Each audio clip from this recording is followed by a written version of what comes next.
Welcome back to I've been killing slimes for 300 years and I'm maxed out. Anime review, episode number 3. Now, like with the last episode, discussing 3 episodes this time. Episodes 5 through 7, which does have book 2, but based on material I saw from online and what I saw from the episodes, so I'm kind of remember from the book. This episode most of book 2, but not the entirety of it. As a matter of fact, the first episode is not from the first chapter. Oh no. Apparently, they say that for the final episode of the season. I say season because they did announce this could be season 2 coming. Now, these 3 episodes have most from book 2. Let's get started, shall we? We start with Haruka, or apparently she's having trouble at work, where she started a new factory to basically promote her energy drinks, which apparently she's kept awake because she can drink these energy drinks. And she has trouble keeping help because her factory is haunted by a ghost. Yes, a ghost. A ghost, which they go to the factory, and they meet her, and her name is Roselette. Apparently, she died about 300 years prior to the series, probably around the same time that, probably when she first showed up in the first episode. Probably either just before she first showed up, or probably after she showed up. They don't really say. Just that she died. Like, she apparently committed suicide right after her parents announced that she was being arranged to marry a very terrible, I guess she's from a very wealthy family, that she was going to marry the son of basically someone who's very, let's just say, not a very nice person. She liked it very much, so she committed suicide. Of course, she's been haunted place, and they wanted her to get out of there, so they basically have her press Haruka, go home, and of course, take some time. And of course, before this, they summon Beelzebub because, well, they think it's a terrible ghost, whatever. Yeah, they summon her, and she's actually in all 3 episodes as well. Yep. Yeah, apparently they kind of make her sort of a semi-regular someone in these episodes. So they get her out of the factory, and then, of course, they have to exercise her. They try various tactics, and eventually they get out of the body, and, of course, she starts living with them. They'll just go with them whenever they go. And, yeah, and of course, basically, Freeze leave there, and of course, she Haruka returns to the factory. The way that the first episode feels like it's very much a standalone episode, while the next 2 are pretty much a 2-parter. Because the very next episode, it's revealed that Aizawa, she has been basically announced to get a medal, basically the Demon Award for peace, because she negotiated peace between the red and blue dragons that happened back in episode 4.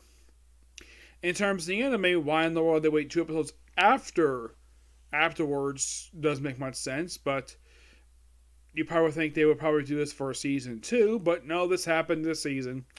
And if you're curious though, does this happen in book 2? Yes. They do cover the explanation, despite the fact this is a demon award, it's awarded by demons to non-demons.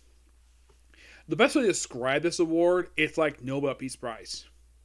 Except she goes to peace between 2 people. So she finally meet the Demon King, Haruka, who is shorter than she is, even though that she is also older than she is. She's about 5,000 years old.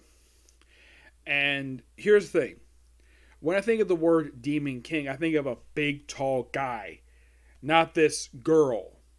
And this is something I thought was something quite weird about the show. Like, Beelzebub was referred to as the Lord of Flies.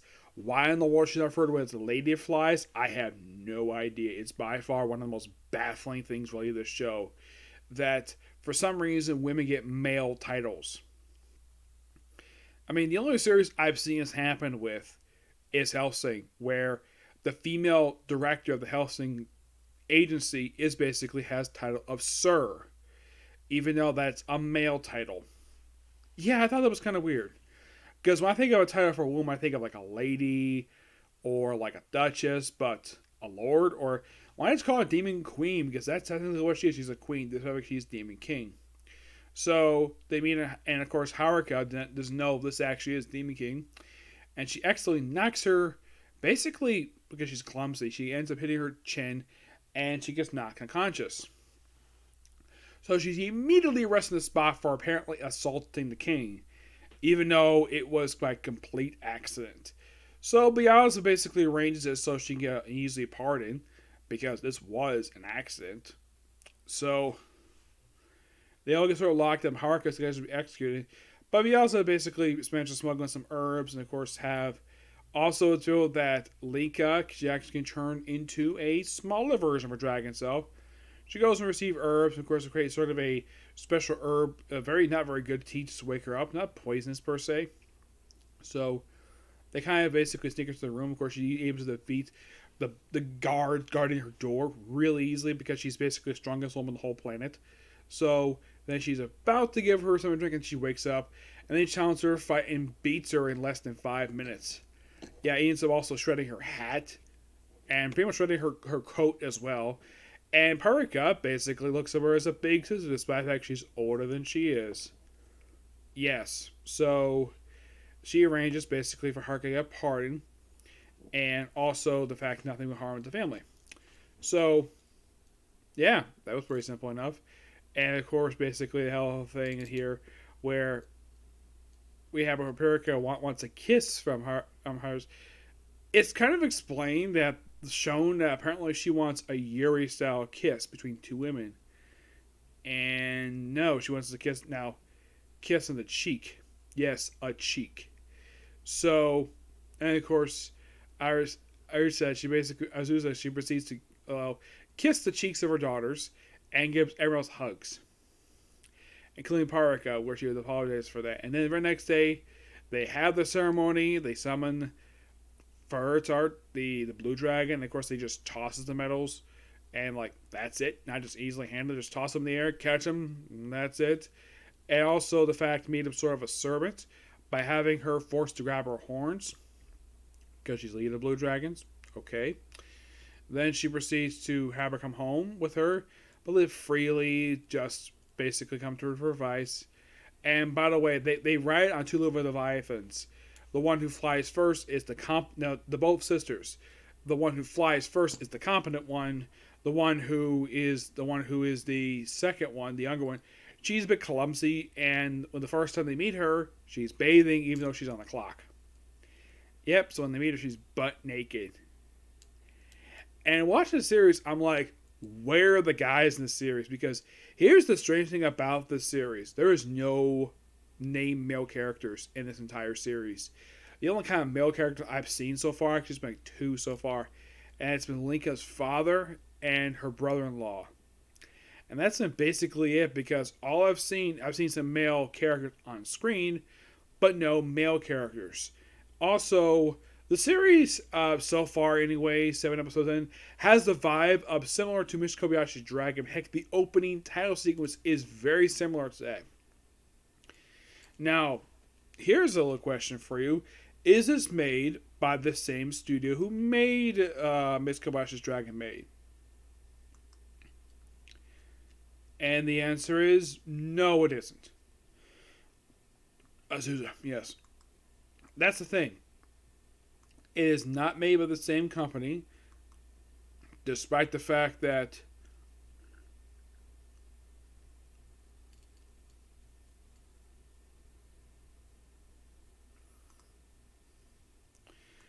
despite the fact and the style of the ways reminds me a lot of, like I said, Mr. Kobayashi's Dragon Maid, despite the different studio. Yeah, despite the different studio, it's the same style. I mean, the animation looks it's called Rebrot. That's the company who made it, and it only formed 6 years ago. And here's the thing. This is the only series I've ever watched they have worked on. The current one is My Isekai Life. That apparently is the current one. Mm-hmm.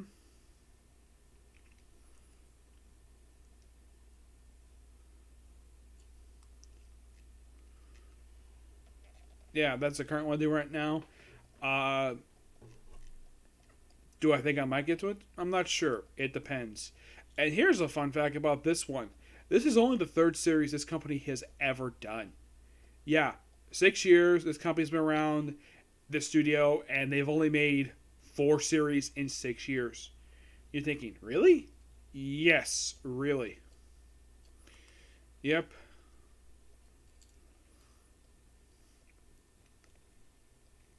Mm-hmm. Yeah, but and of course they all go home, and that's that. It's a pretty good set episode so far. At this point, I have 5 more episodes left to go. But next time you see this particular review, I'll be reviewing 2 episodes because that's how much basically book 3 covered, was 2 episodes. Why did I stop after only doing 3 episodes? Why not just do 12 as well? Because I also did book 2 because I wanted to do those episodes in order. That's the only reason why. Yep, so that's pretty much it for this particular review. Stay tuned in a little while. I'm gonna do my review for my comic corner, or I'm gonna review a couple DC trades. I'm not gonna do it right now, like right at the finish wrap of this video, like I normally would, because I have a stream to do. Okay, next video. Bye.